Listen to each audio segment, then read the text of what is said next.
You know, the difference between good agents and great agents are great agents understand that you're going to have to go through some no's to get some yeses. Matter of fact, if you're not getting multiple no's, you're not doing this right. I heard a guy tell me when I first got into business, he said, Craig, go out and get 2,000 people to tell you no. And when that happens, you'll know you will have succeeded in this business. And he was absolutely right. You have to understand, very few policies you sell will be quote unquote laydowns, where there's no objections, where there's no effort on your part to give subtle pressure, to give some subtle urgency driven. This is something that needs to happen today, Miss Johnson, versus something that needs to be put off. Now, on this session, Overcoming Objections, please understand, I want to give you some and we're going to role play them for you to commit to memory. But one of the biggest closes you can use is the health close. In that, Miss Johnson, your money isn't able to buy this for you today. Your health is what's able to buy this. Because should your health change, no amount of money could give you the amount of coverage that you could desire. Somebody went to bed last night and didn't wake up this morning. Somebody's going to bed tonight and they're not waking up tomorrow. I get calls every week, every month from people that say, Craig, can I still get a policy? What's happened? Well, I had a valve close, or I got a negative report on an x-ray, or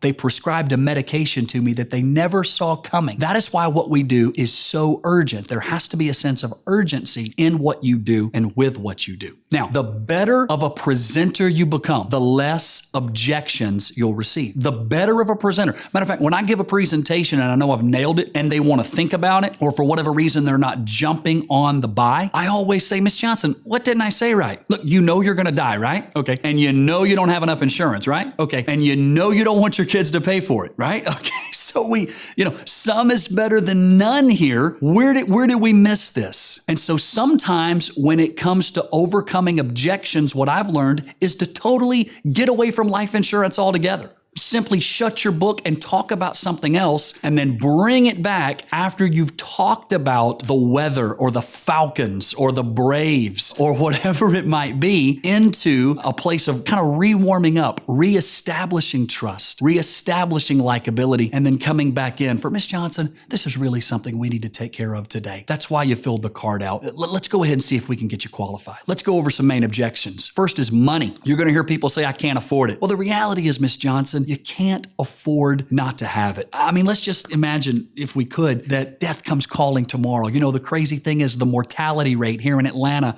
is 100%. Sooner or later, all of us are going to transition from this life to the next. What we do is make sure that the funds are there. While everybody else is showing up with a bill, we're showing up with a check. So respectfully, if you think $36 a month is a lot, what do you think a $10,000 funeral bill to your children would do to them? Sometimes people say, Craig, I don't have any money today. I hear that all the time. Good. I don't collect money today. That's a good thing. Everything we do is on a bank draft. So when people say, I don't have any money today, that's great, because we're not collecting any money today. All we do is avoid a check. I hear people say, I want to think about it. Oh, Miss Johnson, of course you want to think about it. That's why you sent the card in. But respectfully, and please don't slap me for saying this, there's a time to think and then there's a time to act. And when you filled that card out, you knew that it was about acting and not thinking. You already thought about it when you filled the card out. And I can tell you, we shop the rates for you. We are a national broker. I have got dozens of companies here that I could put you with. And based on your age and based on your health, I can tell you that this Americo policy is the best company that you can find. This monumental company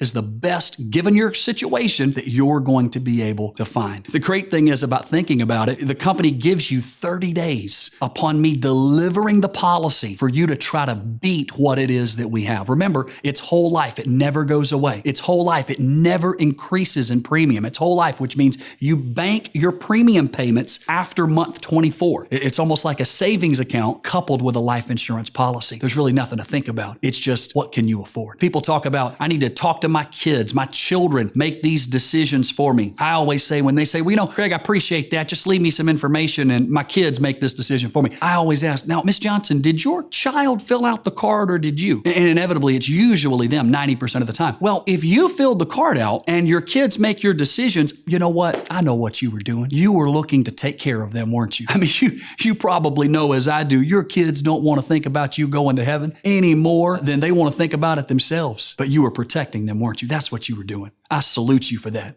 I congratulate you for that. We need more moms like you. We need more dads like you. And the reason that you do something like this isn't to talk to your kids about it, but to take the burden off of your kids. And I can tell you now, most all of my families, it's not really something that concerns their kids. It's something that protects their kids. And I salute you for that. What was your middle initial? And you go right to where they want to go themselves. I hear some people say they need to sleep on it. Say, well, the only thing sleep could do is prevent you from getting it because you want it. I mean, do you realize the number of people, and you guys make fun of me, but I carry obituaries around sometimes in my presentation book. And I pull out the obituary and I start reading the people that went to heaven last week, the people that went to heaven yesterday that never dreamt in a million years their number would be called. But it happens. And that's why that we're here. That's why you filled the card out. And I understand sleeping on it's important, but you slept on it before you filled the card out. And there's a time to think and there's a time to act. And today's a time to act. There again, I'll be back in 30 days delivering this policy with a big bow on it, giving you what I've told you I would, and we can review it at that time. I love it when people say they want to pray about it. Cracks me up all the time. My dad's a Baptist pastor, and I'll never forget Dad giving me this close to that rebuttal or that objection, wanting to pray about it. Dad said, Craig, you remember in the New Testament when Jesus was hanging on the cross? And I said, yeah. He said, well, you remember when he looked down at the sons of Zebedee, Peter or James or John or whoever it was, and he said, take care of mama. Jesus was on the cross hanging there, and I tell people that. I said, are you a church-going woman? Of course you're a church-going woman. Do you remember when Jesus was on the cross and he looked down to Peter and James and John, whoever it was, and he said, take care of mama? That was the first example of life insurance in the history of the world. Jesus knew you got to take care of those that are left behind. Miss Johnson, you take me as a woman that wants to follow in the footsteps of Jesus. Am I right? What's your middle initial? You take her right where she needs to go. Yeah, you don't need to pray about it. People say they don't need it anymore. I'm like, you don't need it anymore? Well, what happened? Did you win the lottery? Well, did you have some money stashed away I don't know about? So something changed between when you filled the card out financially. Something must have changed because you knew there was a need when you filled the card out. And now that I'm here, you're saying you don't need it anymore. So please help me, Miss Johnson. Help me, because my company sent me here really to be able to represent them and to give you the information that you need to make an educated decision. And the reality is you need it more than ever. Now, usually when people say they don't need it anymore, it comes down to the money. So let's find an amount of money that you feel as though you can invest towards what kind of a return. Even if it's only $5,000 or $6,000. Hey, that's better than nothing for your kids on one of the worst days of their life. I love it when people say, I'm insurance poor. Boy, I love it when I hear insurance poor. Because guys, you have to learn how to dig into these policies, find out what the cash value is, find out what the reduced paid up amount of monies are, because there are some tremendous opportunities for these families that have been paying a lot for their insurance and they've been paying it for some time. A lot of the actuaries with these insurance companies have readjusted just how much people can get from a standpoint of how much they invest. And so when you hear somebody say they're insurance poor, that's no time to back down. That's a time to get excited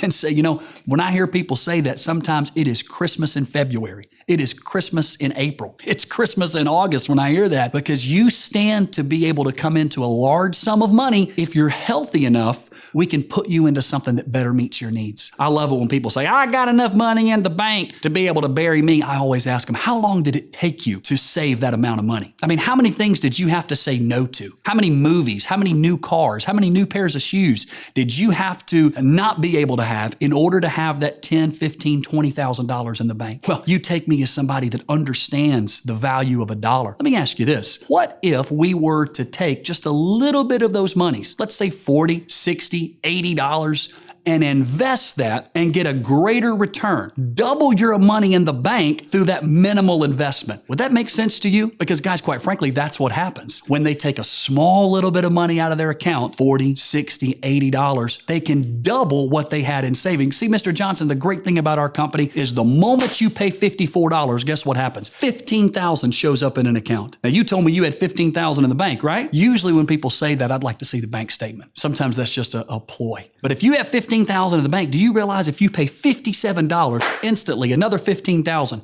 shows up in an account right beside it, waiting on one of the worst days of your life? You have doubled your money, God forbid, for only $56 a month. Sounds like a smart investment to me. When people say I've changed my mind, I love that one. You've changed your mind about dying? You're not going to die anymore? Do you have some magic live forever juice? Boy, I need me some of that. Lord have mercy. Mr. Johnson, the truth of the matter is, whether you've changed your mind or not, there's coming a day when it happens to you. And when it does, you are going to be so thankful lying there knowing that your family is protected. And this is just, quite frankly, something that you're too intelligent of a man to change your mind about, because you know, and I know, the reason you filled this card out was to protect, who was it again? That's right, your son, Tom. I think Tom's worth it. I've never met him. You've showed me pictures of him, but I think he's worth $64 a month. What's your middle initial? And you take them right where you're wanting them to go. Sometimes people say they want to go through their local funeral home. Guys, I can think of a funeral home in every state that's went out of business, that for whatever reason, rates changed or something transpired in that economy and the funeral home went under. And I can tell you from Alabama to Georgia to North Carolina to different cities I've been in, once that happened, once that took place, something really terrible happened with that family. A lot of times people will throw up all kinds of different objections to get you away from the main objection, which inevitably is going to be the money. You know they want the coverage. They're just trying to find something that fits into their budget. Let's hit the biggest one sometimes we face of all, and that is the bank account. This is something that's been very easy for me to overcome. You get into a routine and you get into a zone and it doesn't even faze you. Here's the way I do the bank account. Whenever I've filled out all the application, whenever I've dotted the I's and crossed the T's, I simply say, now, Mr. Johnson, which day of the month do you want to pay? First, the middle, or the end? It's up to you. It matters not to us. And inevitably, he'll tell us the 5th or the 15th. I always try to coincide their Social Security being deposited or their disability check being deposited with the draft date. It is very, very important. So if they're getting their check, let's say on the 15th, you don't want to draft on the 3rd because a lot can happen to that money between the 15th and the 3rd. You want to coincide those dates. If they get their check on the 3rd, that's when we want the draft. If they get their check on the 5th, that's when we want the draft. Now, we never say draft. Mr. Johnson, we don't do a draft. What we do is your bank writes a check on the day you select and on the day you choose. Guys, it's a great way to frame that. Instead of saying draft, what that means is on the day you select, on the day you choose, your bank writes a check for you, okay? And we don't charge any extra for that, just so you know. There's no additional cost for that. We take care of that for you. Now, if they throw a, well, I don't let anything come out of my checking account, I had a bad experience with that. I always say, Mr. Johnson, listen, please don't punish us for the sins of others and for the mistakes of others. I can't speak to what happened. I can just promise you that as long as I've been in this business, we've never had an issue. You say the 4th, it'll be the 4th. You say the 16th, it'll be the 16th. In this moment, this is where you should call your manager. If you run into a snag, call your manager, call me, I'll help you. Simply explain to Mr. or Miss Johnson, important things are paid through a bank. I mean, if it's really important, you're going to pay it through your bank. It's going to be that big a deal. You're going to want to ensure that it's done efficiently, correctly on the day that you choose. And so don't let the bank draft be a deterrent to you or be an objection that you can't overcome. One of the things that I've tried to do is anticipate any objection that could come up. Any objection that they could mention to me, I've pretty much heard just about anything you can imagine, from donating my body to science to, I just don't believe in that. I'm going to go in the rapture and I'm not going to deal with something like that down here in the Bible Belt. People believe that from time to time. Guys, if you'll pre-prepare your mind, and what I always talk about are having files in your head to pull from, and be able to kind of log on to and to get that information and be able to say it in that moment. And if at any time you run into a snag, call your manager. He or she will help you close that deal. Don't believe in B-backs, guys. There's no money in B-backs. I'm telling you now, this is a one-call close, and pre-preparing your response to these objections will help you overcome more of them.